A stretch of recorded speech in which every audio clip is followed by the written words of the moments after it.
Welcome, John, back to Sense Space. It's great to be here again, Jacob. I really enjoyed our last conversation. It's a real pleasure, John. Yeah, it's great to have a scholar and friend of wisdom seekers such as yourself back. And I really enjoyed that conversation. A lot of people reached out to me afterwards, seemed to resonate with it. I ended up having a conversation with your Discord community. Yeah, Um, yeah. and a friend who I just had on SenseBase, Joseph Pickens, who you might not know yet, but he reached out to me after the conversation as well, and we Oh, really clicked on our backgrounds in a meaningfully synchronous way. So, well, that's good news. I'm glad that our conversation afforded you so many good connections. That's great to hear.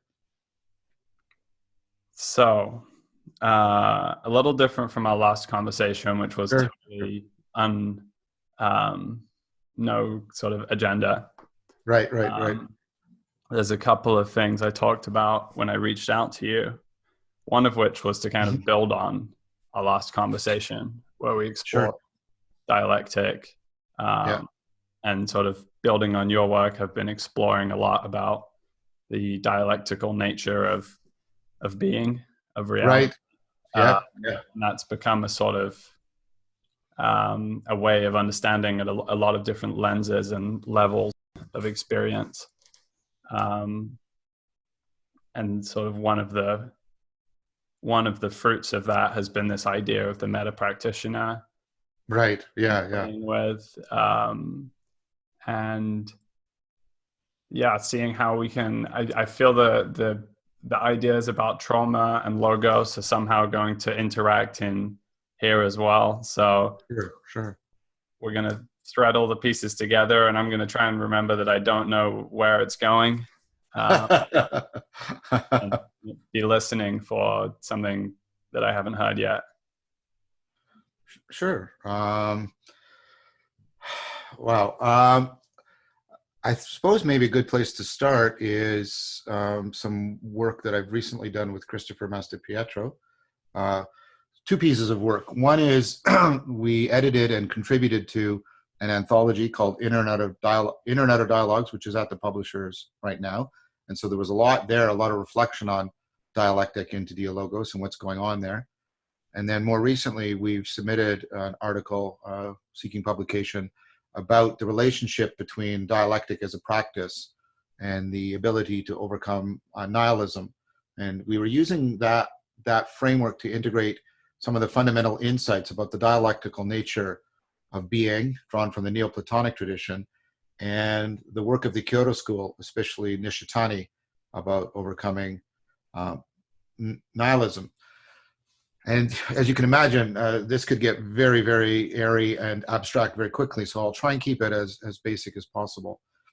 And the idea is dialectic is a practice that at many levels and in sort of increasing disclosure helps you to overcome sort of the subject-object divide, the way in which consciousness normally is egocentrically oriented, and we have sort of an Aristotelian logic where identities are just A equals A kind of identity.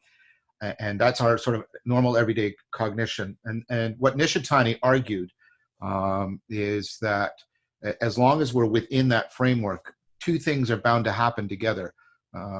We're bound to eventually hit nihilism because we're going to find ourselves thrown towards a kind of absolute skepticism or solipsism. But it won't throw us hard enough. It won't throw us clear from it because we'll still stay entrenched within that sort of cultural cognitive grammar. And what Nishitani proposed is we need to know how to doubt so deeply that we can actually doubt the cognitive cultural grammar that throws us into nihilism, that egocentric subject-object, Aristotelian logic state of mind, sort of a monoculture monologue of cognition. And what Chris and I were arguing is that the practice of genuine dialectic in the Socratic form, because it gets you to confront aporia, to put it sort of a little bit of a slogan, the way you get into the great doubt is by really opening up Socratic wonder.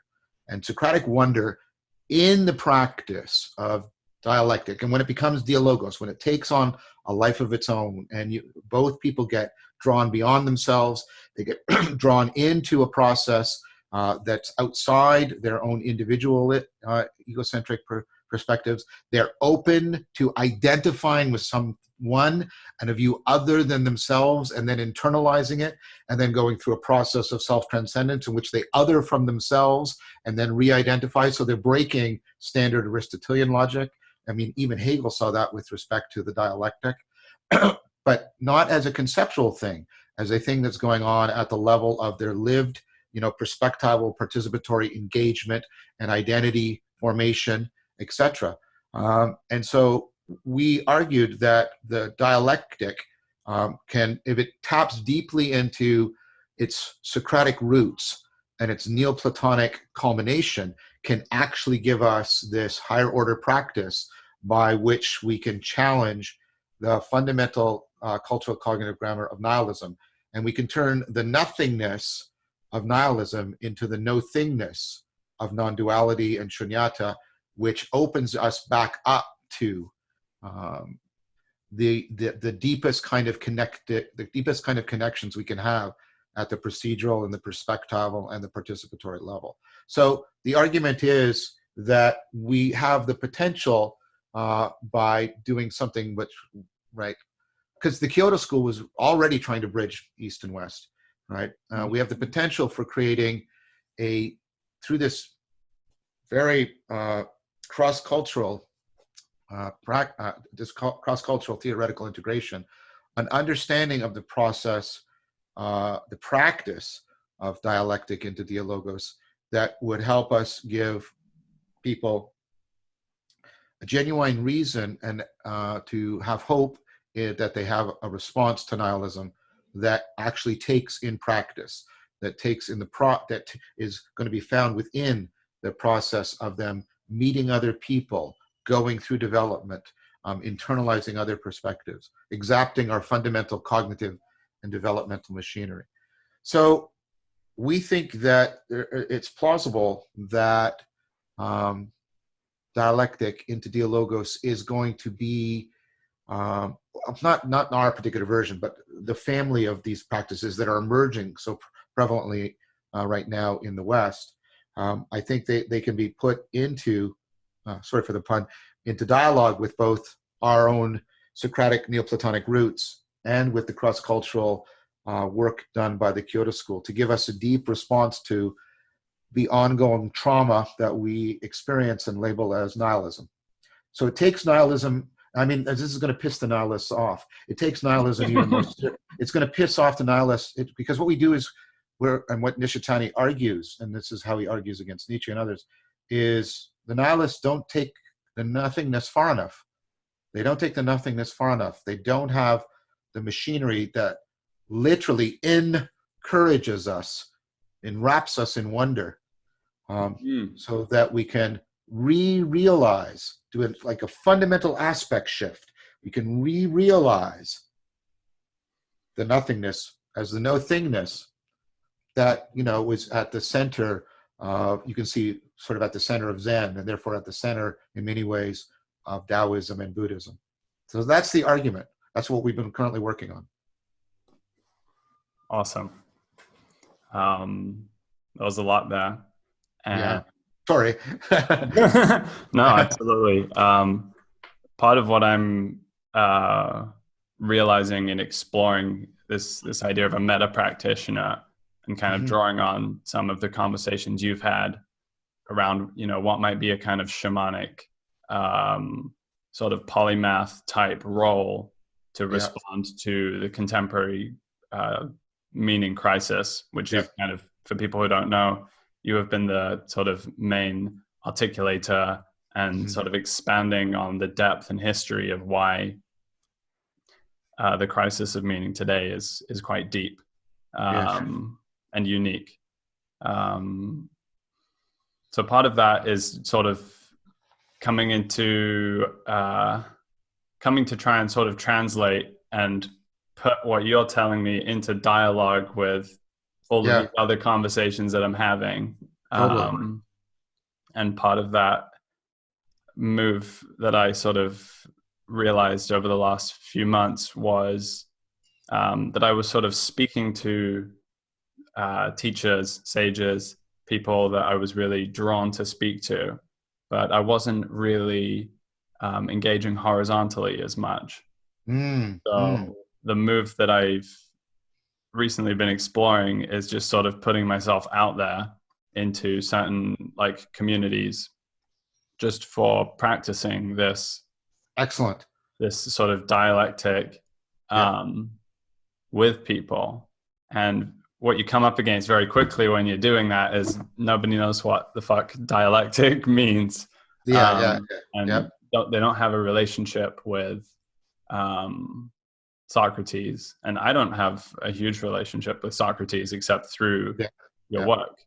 So That's something we've lost in the West, right? We used mm, to. We used to have a very extensive relationship.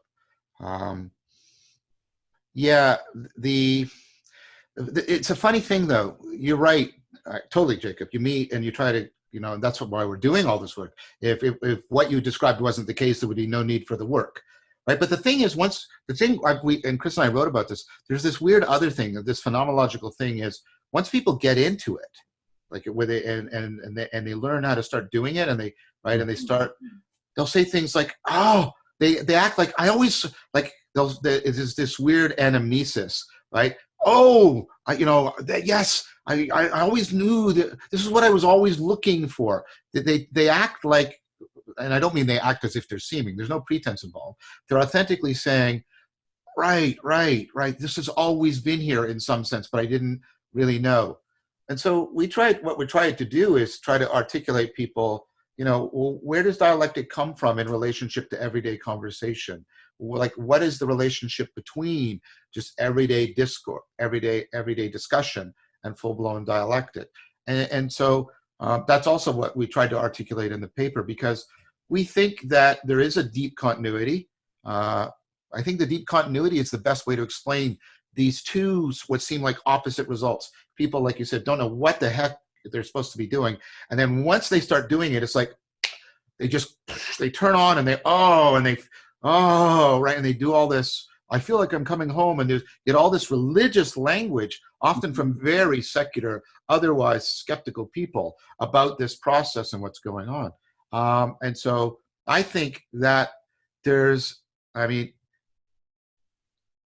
the best way to account for that is that there's a deep continuity between what's going on in dialectic and what's going on in just everyday discussion. And you just have to, we worked out sort of a hierarchical model about the relationship between discussion, debate, and dialectic in order to try and articulate that relationship.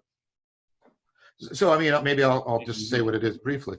So the idea is, and it makes use of a lot of the work of a philosopher at the foundation of a branch of linguistics called pragmatics, which is Grice. And so the central insight of Grice is, and there's an episode where I do this in the series, is we always have to be conveying much more than we can say.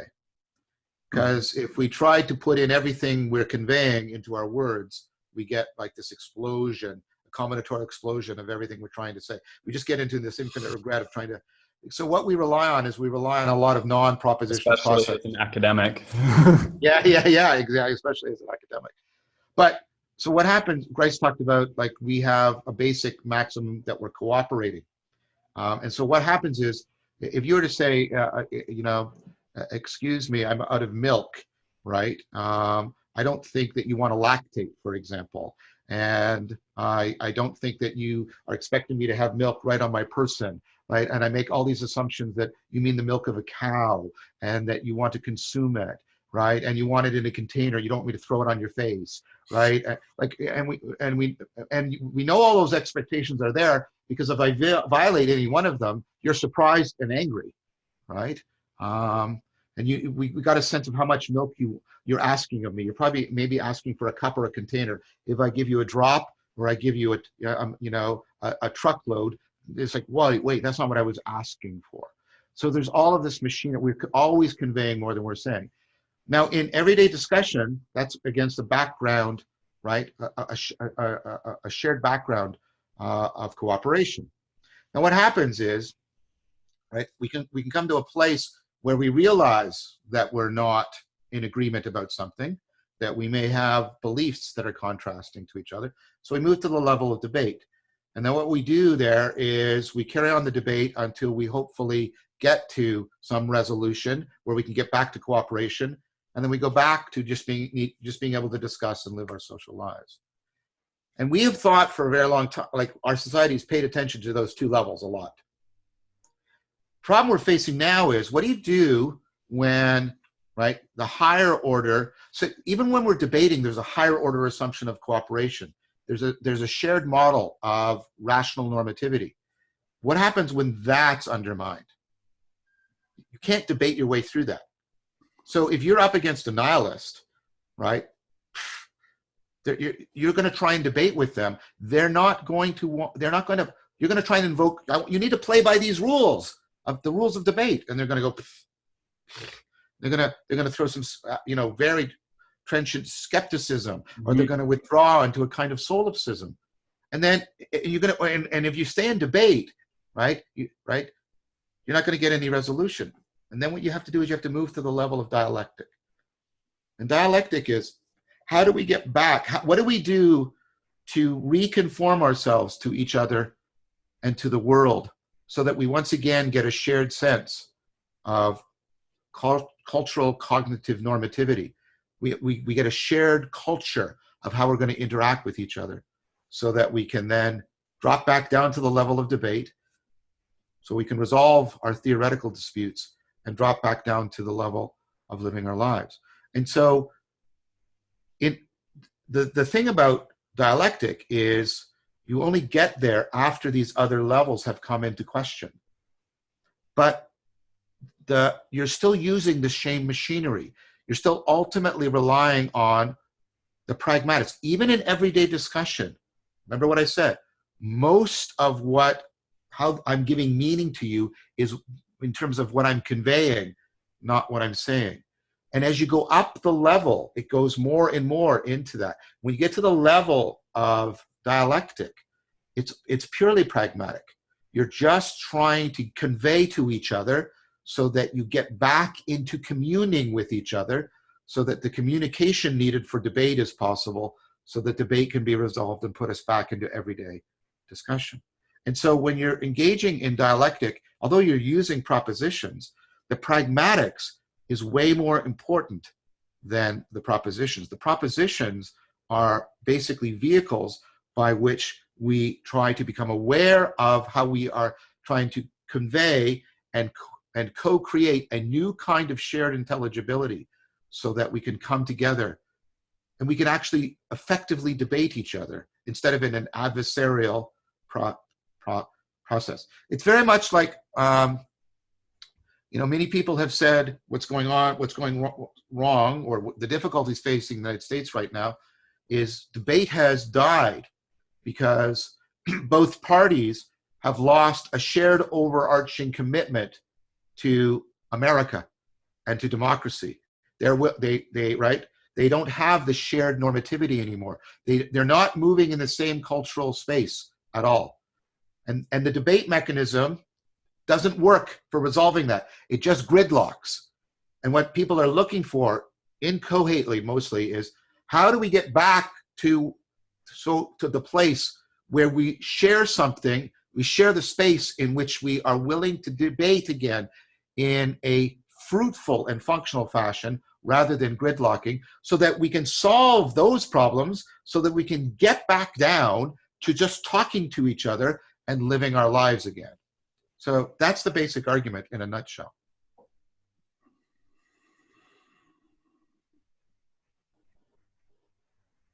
I really want to draw out this aspect of embodying the thing that you're communicating, rather than it existing on the propositional level.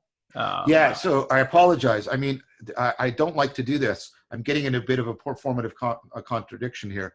I mean, I'm talking all about conveyance and embodiment and, the co-creation through communing rather than just speaking.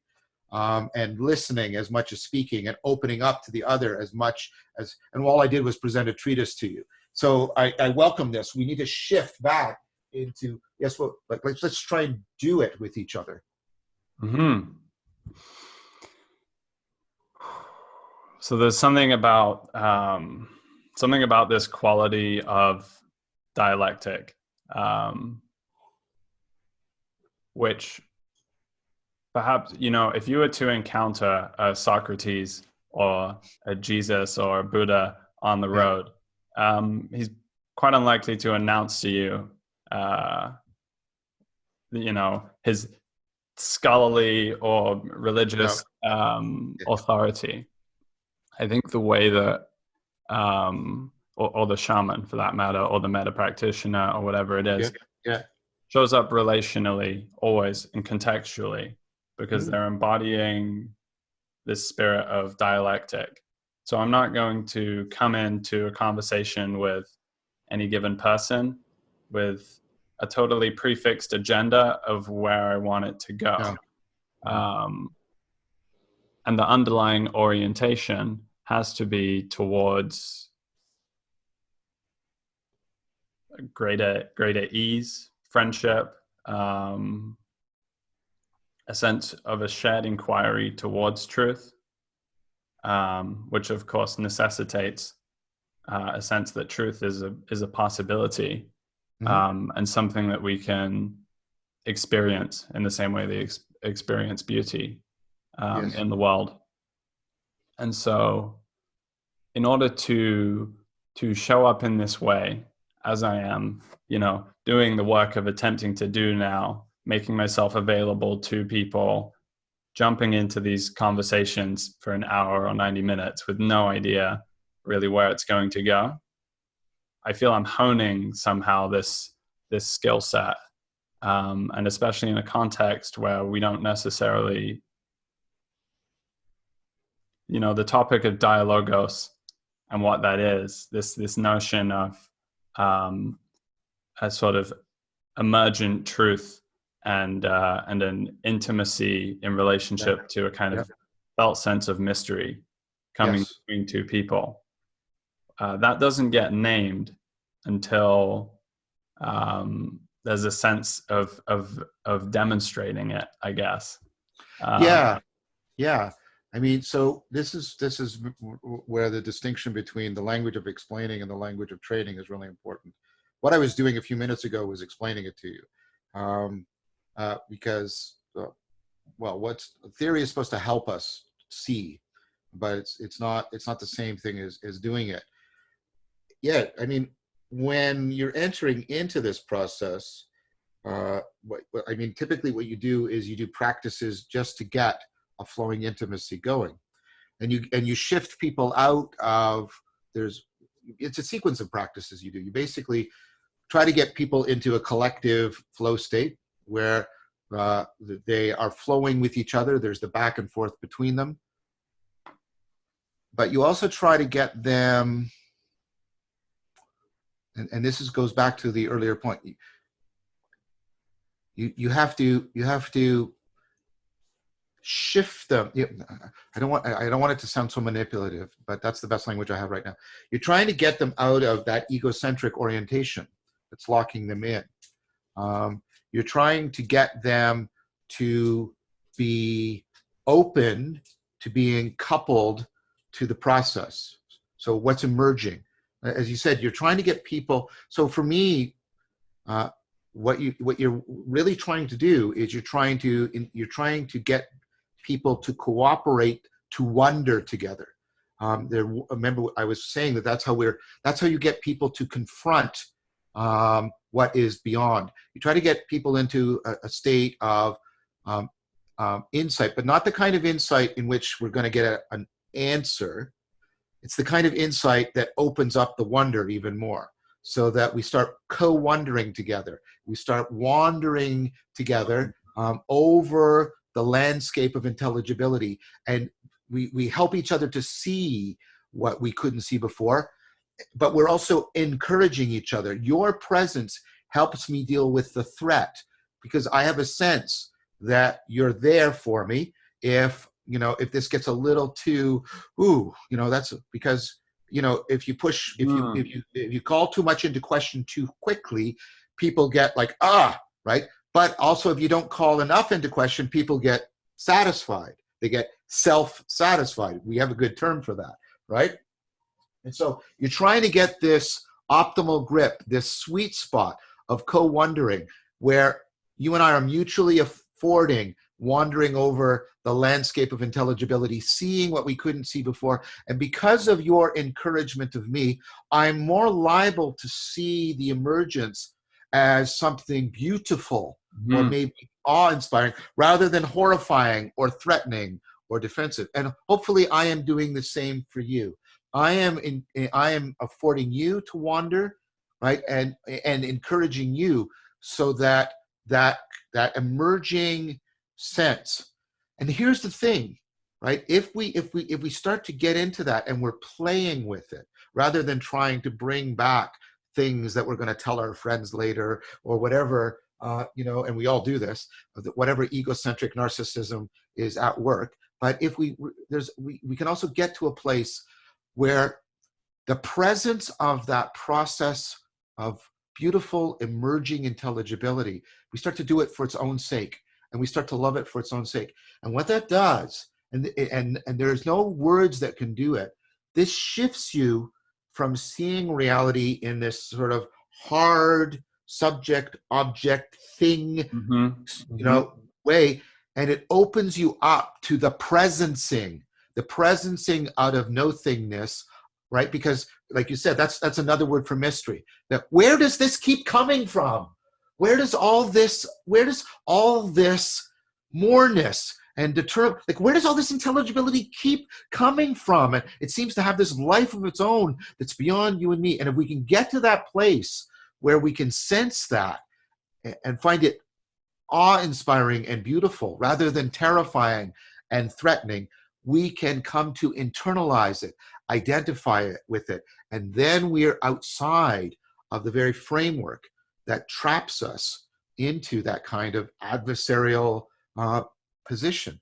And so now when I want to talk to you, that's what I mean. I want to shift into this is what you want to do to get into the practice. There's a big difference between this is what you do to understand what it might mean as a cognitive scientist, right? And how it might be relevant to nihilism. But how do we do it? Well, that's what we do, right?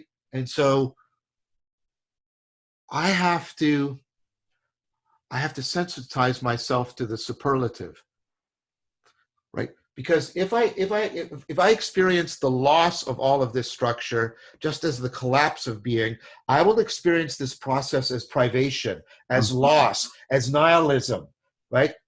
Exhaustion. Yeah, Porphyry calls it the collapse of being, right? But if I can sensitize myself to the very same process as superlative, as going beyond being and pointing me to that from which being constantly emerges, then the nothingness, I can experience it. We can experience it together, which makes it even more real, right? I can experience that as no-thingness. I can experience that as the permanent, real possibility of a new shared culture and cognition that allows us to recommune together.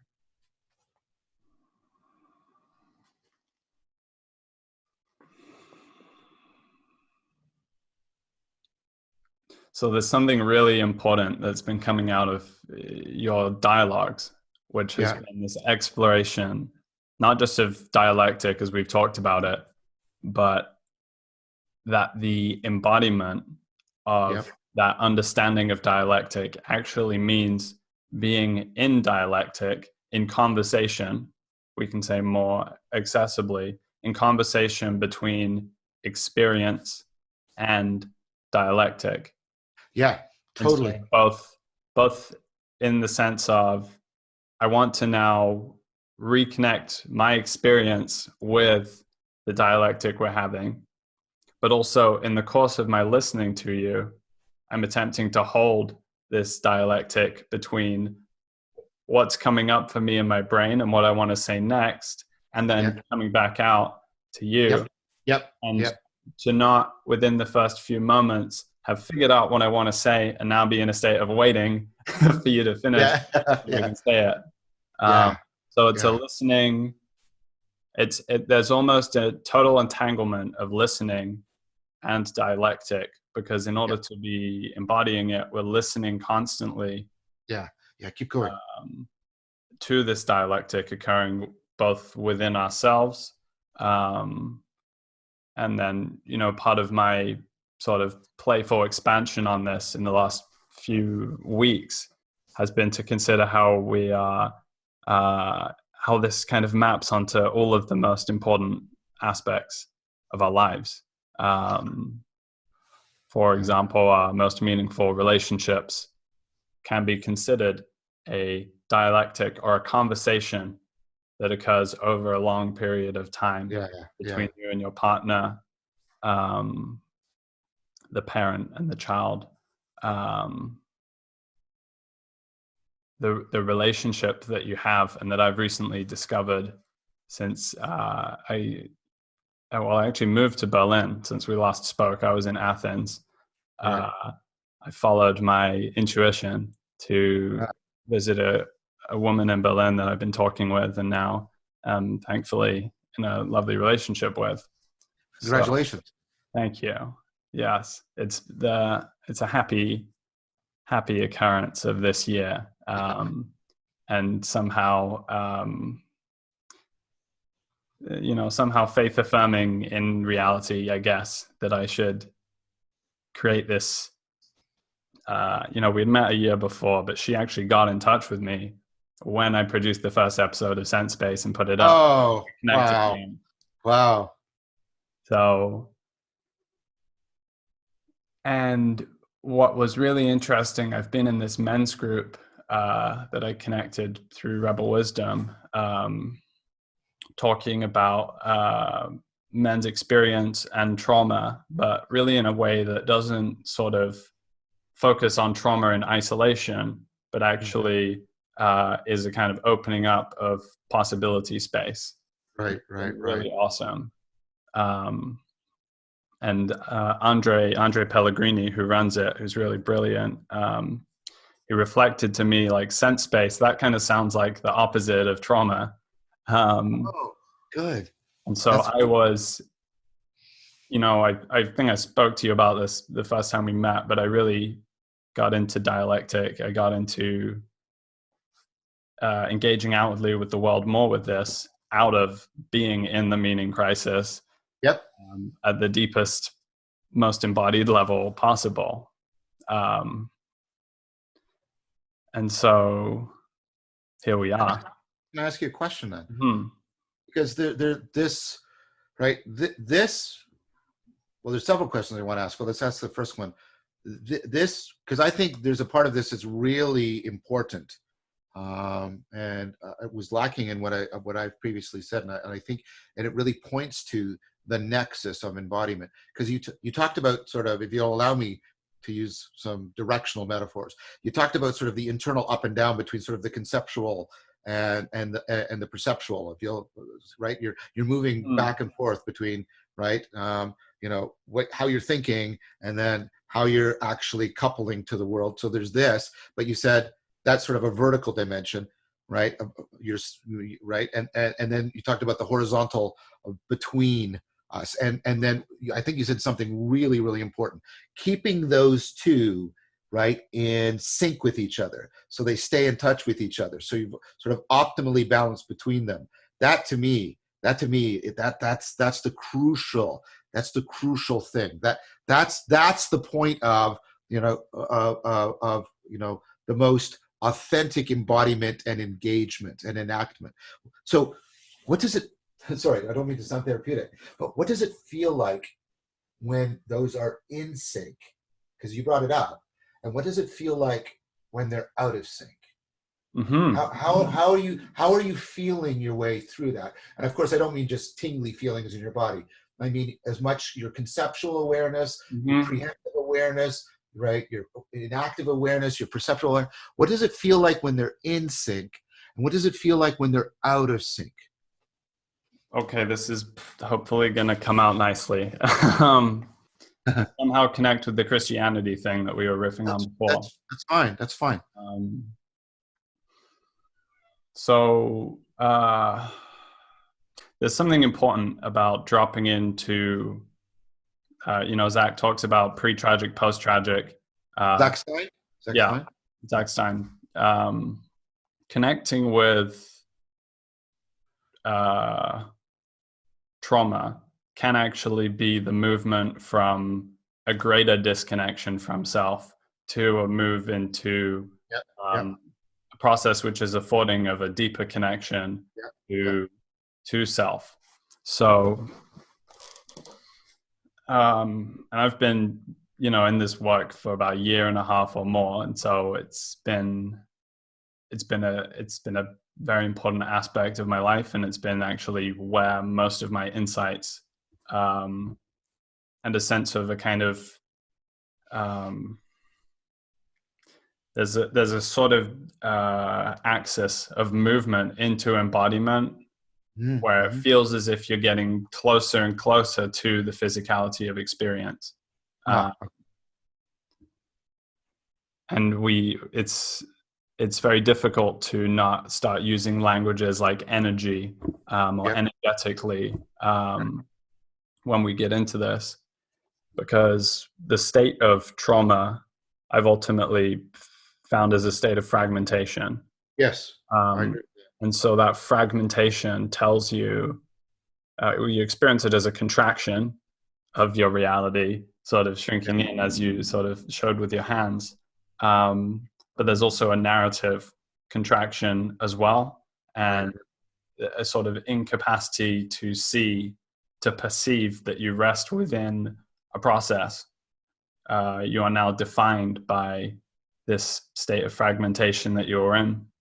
And there's a kind of a story that you're telling yourself, and you are in dialogue with your body always, I Right. believe, when you are in the process of trauma integration.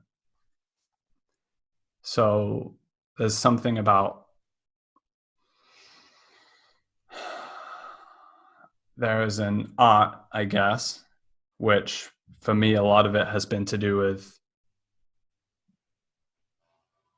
the compulsion to connect more, the compulsion to come into a deeper relationship with creativity, um, and the capacity to have enough trust in relationship that someone else can then communicate to you when you are in the state of fragmentation. Mm.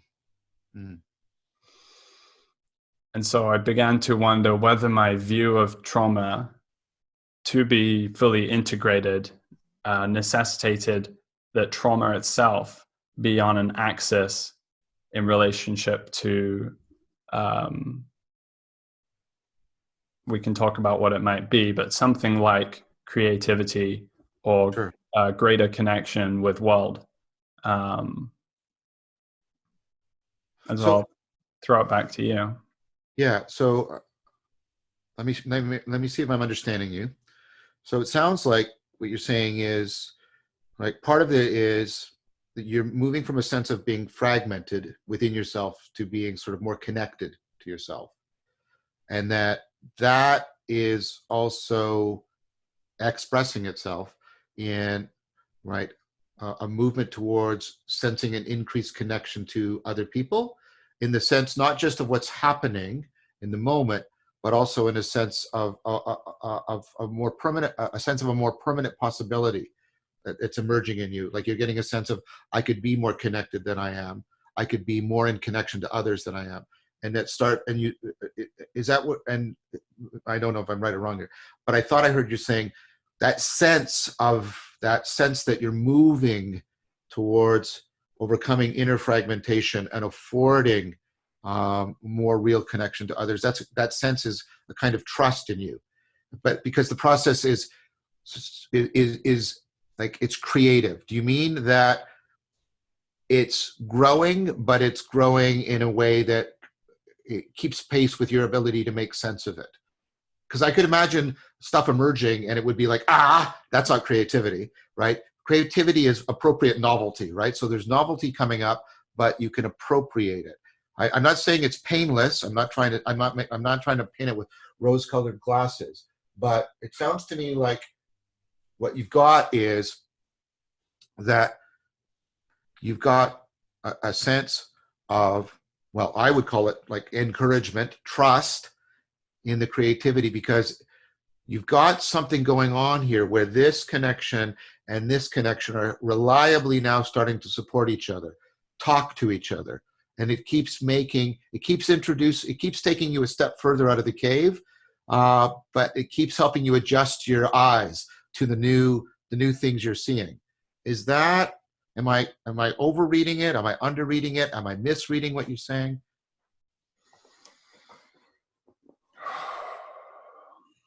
Okay, this might go in an unexpected direction, but I have a sense that in the process of coming into confrontation or awakening to, or we can consider that part of what awakened in me when my dropping into deep experiences and trauma opened me up to the world was a deeper relationship with nature. Right. In which I observed the repetition of branching patterns throughout the natural world, throughout the human body, and also in man-made structures, like, if you look at the Roman roads of Europe. And so there's something that I found incredibly meaningful and a source of solace in that. And as I continued to return to it, as it became an aspect of my being, which gave me meaning in the context of the meaning crisis, my thought became more informed by these patterns. And I allowed that to take place. And there's a deep wisdom within these patterns. And so my first sort of foray into articulating that has been that the landscape of trauma, best term I could come up with, that we can understand the nature of the self and the nature of trauma by an understanding and relationship to these branching patterns. Yes. So the self, I see John as a single individual, but actually John is constituted by, he's the trunk of the tree, and actually he's also the roots going out into the soil, and that soil, thicker branches is your upbringing, your parents, your grandparents, meaningful interactions, and then down to smaller and smaller. And then I played further with it, and I said that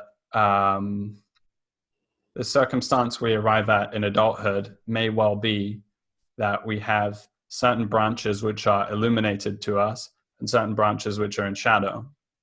This is trauma. It's disconnection from aspects of self and experience which actually constitute you. So the process of moving from pre-tragic to post-tragic, the process of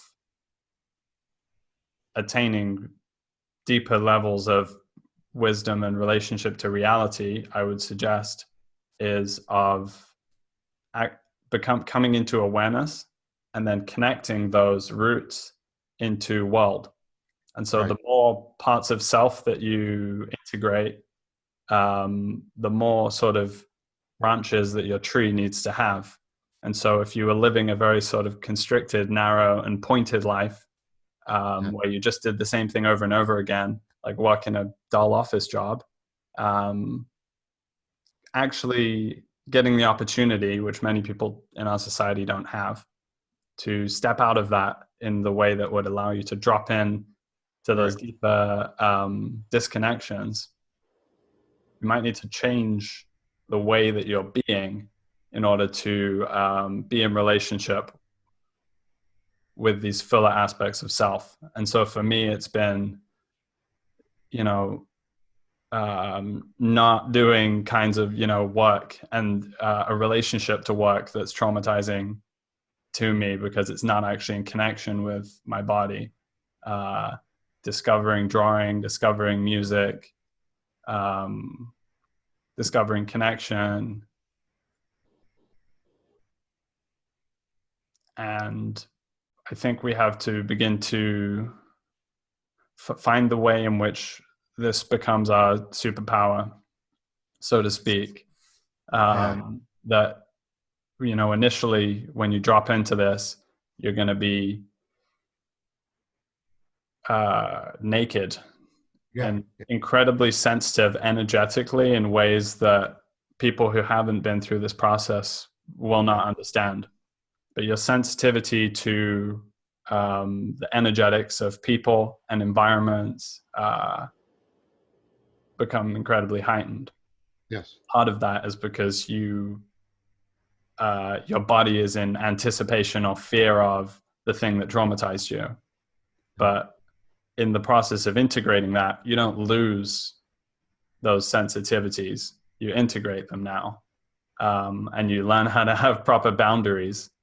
And so maybe you can see how this might connect with our thread of Christianity, um, where I feel we have something about a community being created and a narrative that we can all hold fast to, Yeah. but something about a deep embodied reckoning with the historical inheritance of trauma Christianity has not been fit to respond to, and then something about boundaries as well in there as well. Like you often come out of a religious context with a different relationship to boundaries Yeah. because Yeah. relationships in the church or something are um, not so well developed in that respect. What you said was just so beautiful. So when you talked about the walking in nature, so Nishitani defines the essence of religion. He's not talking about it historically or dogmatically. He calls it the self-realization of reality. So when you went out and you saw the branching pattern simultaneously without and within, and that pattern was not objective or subjective, but transjective, and Mm-hmm. you realized as you're realizing that pattern, it's realizing itself in you. That's what Nishitani means. That's that moment. That's that moment. And that's that moment, you know, we talk about in, you know, in dialectic, where you're getting that conformity. The pattern within and the pattern without are resonating, and they're opening you up. And then I noticed that in your metaphor, you're foregrounding the rooting, but you've got, which is the emergence, right, upward. Mm-hmm. But you've got sunlight in your metaphor, right? And that's the emanation. The sunlight is the illumination, the intelligibility. Well, that's how I'm feeling it, right? Mm-hmm. And because you talked about, you know, it's in the shadow, which means you can't see it, you can't make sense of it, and it's threatening, and so again, you're doing this, the image, right? It's like an icon for you, like, and it's not a metaphor. That's the thing, right? You're not literally saying that everything's a tree. That's ridiculous. You're not just speaking a metaphor, because you're saying, no, like it's neither literal nor metaphorical. It's beyond them. It's participatory, right? You're seeing that you and the trees are both like in a literal, we say A equals A, right? In a metaphor, we say, think of B as A.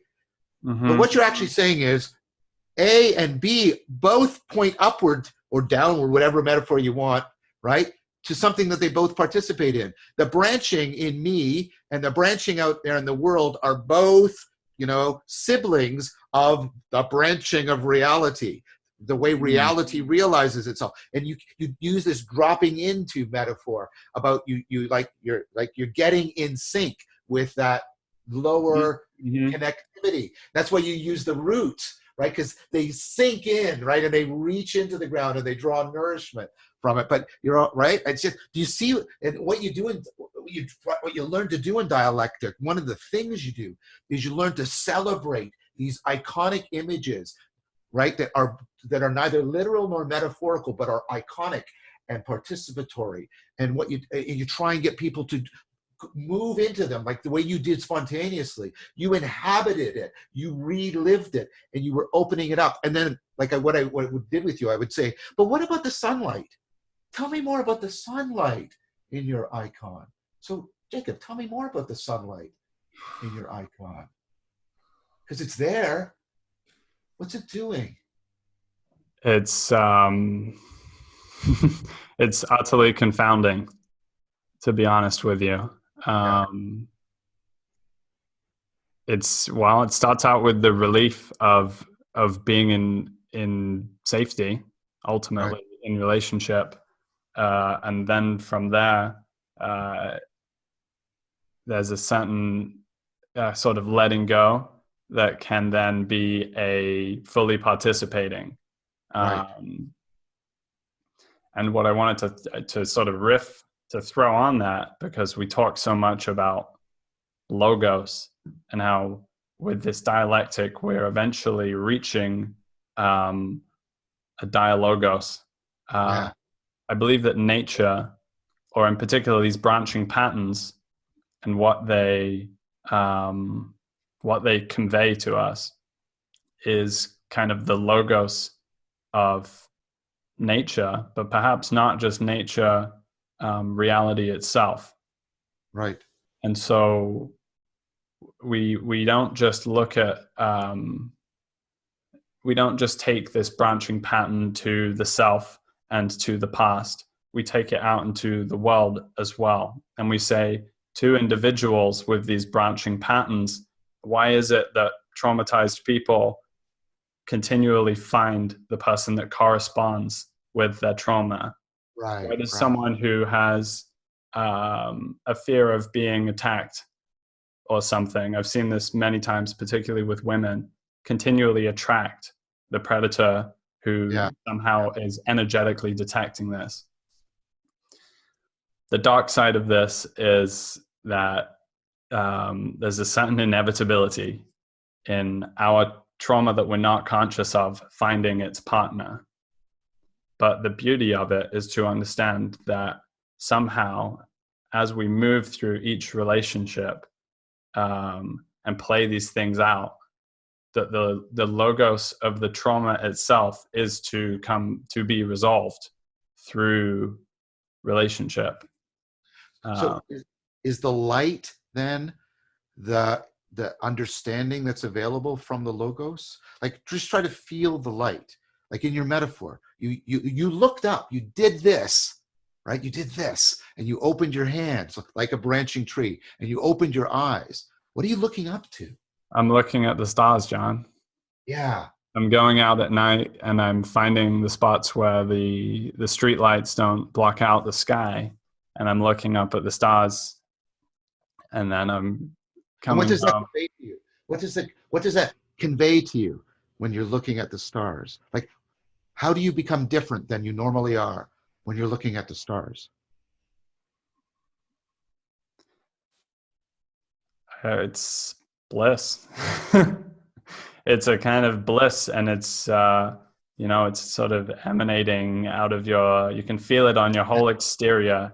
Yeah, It's a deep participatory sort of feeling, um, and you start like as you do this dance between experience and narrative, and you yeah, play all of these reciprocal games.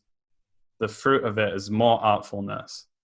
Your yeah, conversation becomes more artful, and hopefully if you're doing what I'm calling meta practitioner, you're not just doing dialectic, you're exploring a whole suite of different yeah. practices with an expanded notion, such that inquiry into nature, inquiry into music, trying something you didn't know how to do before. Um, all of these things come within the remit of deeper participation with world, and you're finding wisdom and you're listening, Right, right. all different sort of dimensions. Like the tree branching out into the light. That's really beautiful. That's really beautiful. How do you feel sort of connecting those two images together, those two icons, looking at the star and being the tree? Like you were enacting both of them together. How do they resonate with each other inside of you? Feels really good, John. Feels like I'm right where I should be. I know you've got to jump off in a minute, but I think I'm going to be feeling pretty blissed out and glowed up for having discussed these beautiful topics with you afterwards. Well, thank you. That was wonderful, and I thank you. That was courageous.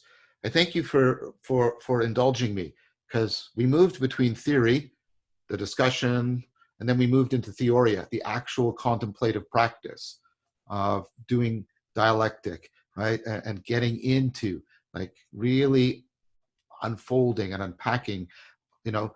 And notice how we keep trying to say what we can ultimately only convey, and we keep doing that. And what it does is it enlivens us, it awakens us, and it gets us right to what you said. Like people, they shift.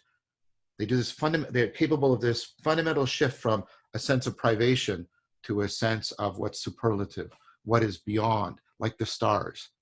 And I think that is ultimately how people can respond to nihilism. I do have to jump, Jacob. I want to do this again with you. I want to follow up. I think this is an excellent second video, right? Because the first one was more background, and then this one we're getting sort of the two sides of the theory and the theoria together, right? And then we can then maybe next time come together and explore, because we have a lot of branches that we didn't get to climb out on. You know, you want to talk more about the connections to Christianity, and I'd love to do that with you.